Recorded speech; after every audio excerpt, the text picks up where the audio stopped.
जोजो किड्स। चींटी और हाथी। रानी चींटी बहुत मेहनती थी। सभी चींटियां रानी चींटी की बात को मानती थीं।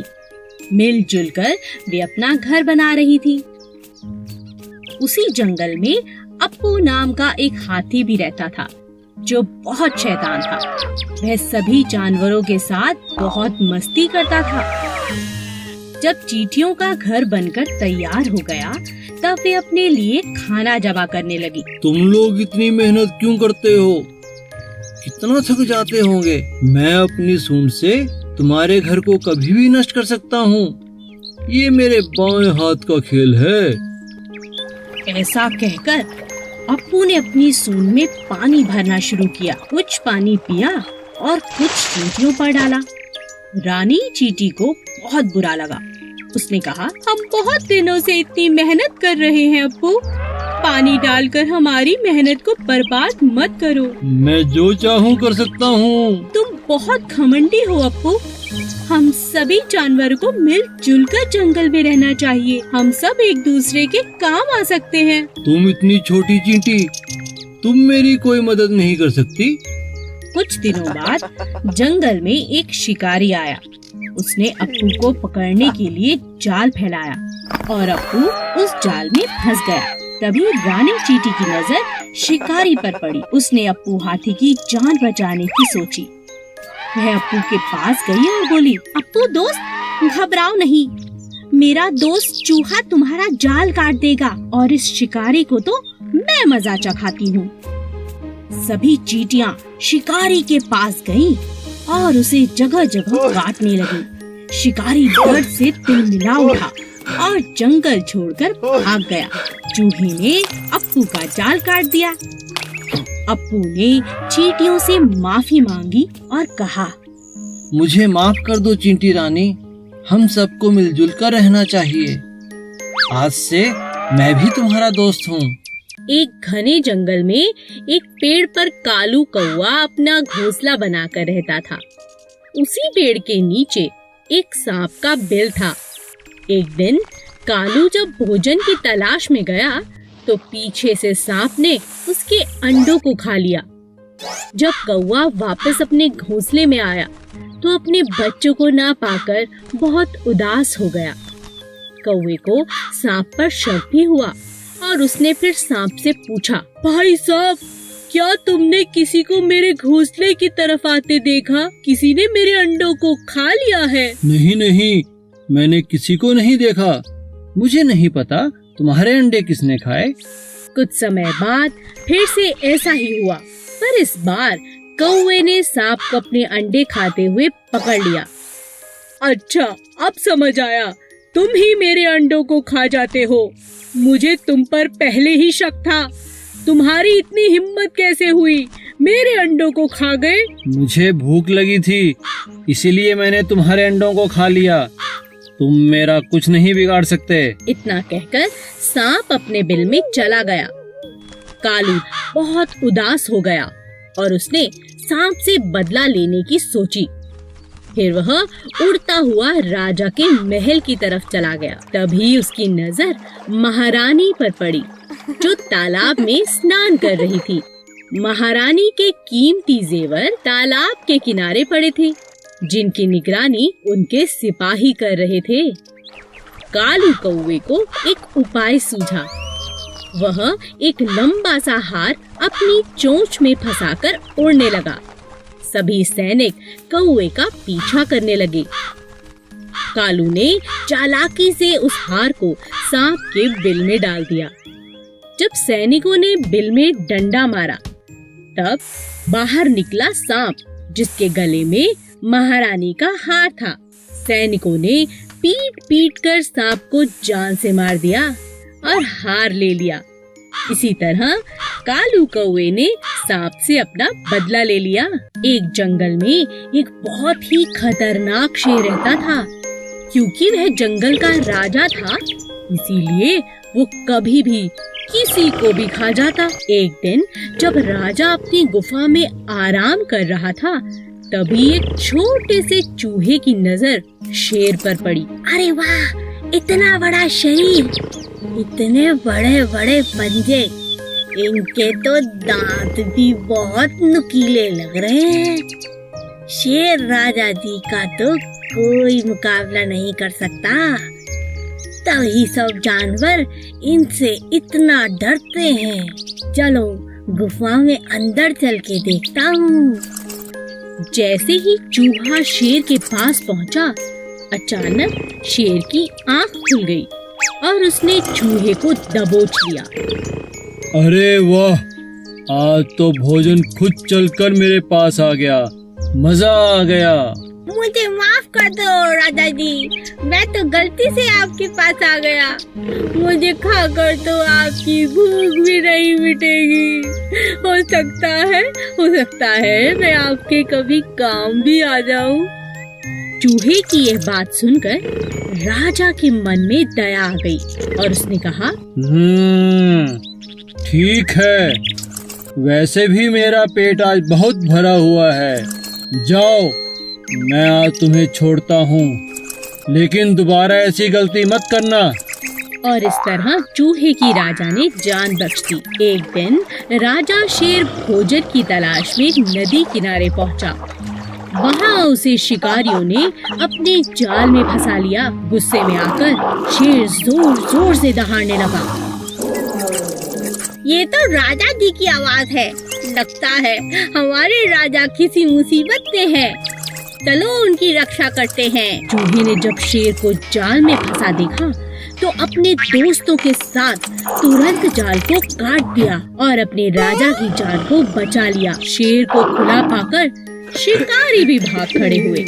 उस दिन के बाद से शेर और चूहा अच्छे मित्र बन गए। एक सीधा सादा हाथी और एक चालाक लोमड़ी दोस्त थे। दोनों साथ में घूमा करते थे। एक दिन वो दोनों भोजन की तलाश में जंगल में इधर उधर घूम रहे थे कि रास्ते में उन्हें एक शेर मिला। आओ, मुझे तुम्हारी ही तलाश थी। अब तुम दोनों में से एक मेरा भोजन बनेगा। यह सुनकर हाथी बहुत घबरा गया। उसने लोमड़ी से कहा, तुम शेर से बात करके देखो। ठीक है। शेर भाई, जरा मेरी बात तो सुनो। आपके कान में कुछ कहना है। कहो। शेर भाई, आप तो मेरे भाई हैं। मैं तो आपकी सब बातें मानती हूँ। मुझे खाकर आपका कोई फायदा नहीं। आपका पेट भी नहीं भरेगा। सच कह रही हूँ। इसीलिए एक आपको उपाय बताती हूँ। आपको हाथी को ही खाना पड़ेगा, तभी जाके आपका पेट भरेगा। इतना बड़ा हाथी खाने के बाद 2-4 दिन मजे से आप सो सकते हैं, आराम कर सकते हैं। नहीं तो मुझे खा के कल तक फिर भूख लग जाएगी। पर वो कैसे हो सकता है? मैं तुम दोनों को खाऊंगा। अरे नहीं, आप मेरी बात मानो। आपको बस मेरे साथ मिलकर हाथी को गड्ढे में गिराना होगा। फिर दोनों ने मिलकर हाथी को गड्ढे में गिरा दिया। अब शेर खुश था कि उसका शिकार कब्जे में है।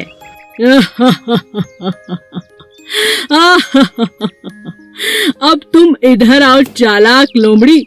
खुद को बहुत चालाक समझती हो। अपने प्रिय दोस्त हाथी को भी मेरे लिए धोखा दे दिया। ऐसा कहकर शेर ने लोमड़ी को अपने पंजों में पकड़ लिया और उसे खा गया, जो दगाबाज थी। एक गांव में एक किसान रहता था जो बहुत ही दयालु था। गांव के पास ही एक घना जंगल था जहां बहुत सारे जंगली जानवर रहते थे। इन जंगली जानवरों को पकड़ने के लिए शहर से शिकारी शिकार करने के इरादे से वहां आते थे। एक दिन शिकार के दौरान शेर को शिकारी का तीर लग गया, पर इससे पहले कि शिकारी शेर को पकड़ पाते, वह भागकर किसान के घर के आगे बेहोश होकर गिर पड़ा। किसान ने जब घायल शेर को देखा तो उसने शेर की मरहम पट्टी की और साथ में भोजन भी कराया। कुछ दिन बाद जब शिकारी दोबारा जंगल में आए तो वह उसी शेर को पकड़ने में कामयाब हो गए। हमें शहर तक पहुंचने में 2 दिन लग जाएंगे। शेर तो मांसाहारी होता है, क्यों ना इसे जंगल से कुछ शिकार करके खिला दें। हाँ हाँ, ये ठीक रहेगा। तभी शिकारियों की नजर लकड़ियां काटते हुए एक किसान पर पड़ी। यह वही किसान था जिसने शेर की मदद की थी, उसकी जान बचाई थी। शिकारी ने जबरदस्ती किसान को पकड़ा और शेर के पिंजरे में डाल दिया। सुनो शेर, अब यही तुम्हारा भोजन है, इसे खाओ। शेर बहुत गुस्से में था और भूखा भी, लेकिन जैसे ही वह किसान के पास पहुंचा, उसने किसान को पहचान लिया और उसे चाटने लगा। एक इंसान और जानवर की ऐसी अद्भुत दोस्ती देखकर शिकारी हैरान रह गए और उन्होंने उन दोनों को आजाद कर दिया। अच्छे कर्म का फल हमेशा अच्छा होता है। 2 कौवे। एक जंगल में 2 कौवे रहते थे। एक था कालू और दूसरे का नाम था भोलू।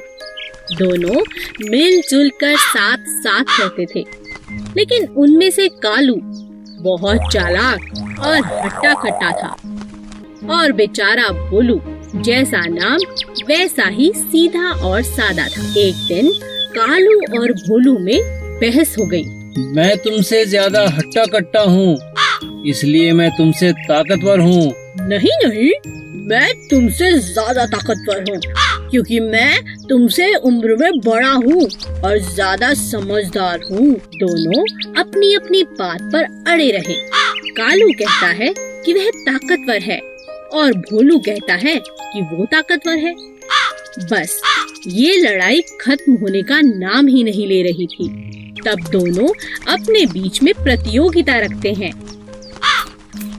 जो भी अपनी चोंच में एक थैली में कुछ भरकर जितना ज्यादा ऊपर उड़ेगा, वो ही ताकतवर होगा। कालू बहुत चालाक था। उसने अपने थैले में रुई की गेंदें भर दी, लेकिन भोलू के थैले में नमक भर दिया, जिस बात का भोलू को पता ही नहीं चला। अब दोनों ने उड़ान भरनी शुरू की। देखते ही देखते कालू ऊपर की तरफ चला गया और बेचारा भोलू वजन के मारे ज्यादा देर तक ऊपर नहीं उड़ पाया। वह नीचे नीचे ही उड़ता रहा, क्योंकि उसकी थैली में ज्यादा वजन था। तभी अचानक बहुत तेज बारिश होने लगी। कालू बहुत परेशान हो गया, क्योंकि रुई की गेंदें बारिश के पानी की वजह से भारी हो गई थी, जिसकी वजह से उसका थैला भी भारी हो गया था। उसे उड़ने में बहुत परेशानी होने लगी। लेकिन भोलू को बारिश अच्छी लगने लगी, क्योंकि बारिश के कारण उसका थैला अब हल्का हो गया था, क्योंकि बारिश के कारण उसके थैले में रखा नमक घुलने लगा था। अब भोलू ऊपर उड़ने लगा और उसने चुनौती भी जीत ली। हमें किसी को धोखा नहीं देना चाहिए। आलसी तोता। एक पेड़ पर 2 तोते रहते थे, किट्टू और मिट्ठू। एक बहुत आलसी और दूसरा बहुत ही समझदार था। एक दिन समझदार तोते ने देखा कि पेड़ की जड़ से एक बेल निकल गई है, जो पेड़ का सहारा लेकर चढ़ती जा रही है। अरे देखो, हमारे पेड़ पर एक बेल ऊपर की तरफ आ रही है। चलो मिलकर इसे काट दें। मुझे तुम्हारी सहायता चाहिए दोस्त। मैं अकेले इस बेल को नहीं काट सकता। आज तो मैं बहुत थका हुआ हूँ, हम कल काट लेंगे। ठीक है दोस्त, पर हम कल इसे जरूर काट लेंगे। अगले दिन फिर से तोते ने मिट्ठू को आवाज लगाई। मिट्ठू मिट्ठू देखो, बेल तो दिन प्रतिदिन लंबी होती जा रही है। आओ इसे काट दें। कहीं शिकारी आ गए तो इसके सहारे हमारे बच्चों तक पहुंच जाएंगे। तुम्हें इतनी जल्दी क्या है, कर लेंगे।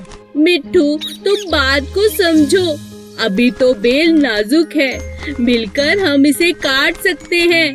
अगर ये सख्त हो गई तो इसे काटना बहुत मुश्किल होगा। ऐसा करते करते कई दिन निकल गए और बेल पक्की हो गई। तोता रोज मिट्ठू को आवाज लगाता, लेकिन मिट्ठू कोई न कोई बहाना बनाकर टाल देता। किट्टू तोता अपने बच्चों को लेकर दूसरे एक ऊंचे पेड़ पर जाने को मजबूर हो गया, क्योंकि उसे पता था कि मजबूत बेल के सहारे कभी भी शिकारी आकर उसके बच्चे ले जा सकते हैं। मिट्टू, मैं अपने बच्चों के साथ दूसरे एक ऊंचे पेड़ पर रहने जा रहा हूँ। क्या तुम भी चलोगे? यहाँ रहना सुरक्षित नहीं है। मिट्ठू तोता आलसी होने की वजह से हर काम कल पर टालता रहा। इसी तरह एक दिन जब शिकारियों की नजर मिट्ठू के बच्चों पर पड़ी, तो उन्होंने मजबूत बेल पर चढ़कर मिट्ठू के बच्चों को उठा लिया। अंत में मिट्ठू को अपने आलसीपन के कारण बहुत पछताना पड़ा। Please subscribe.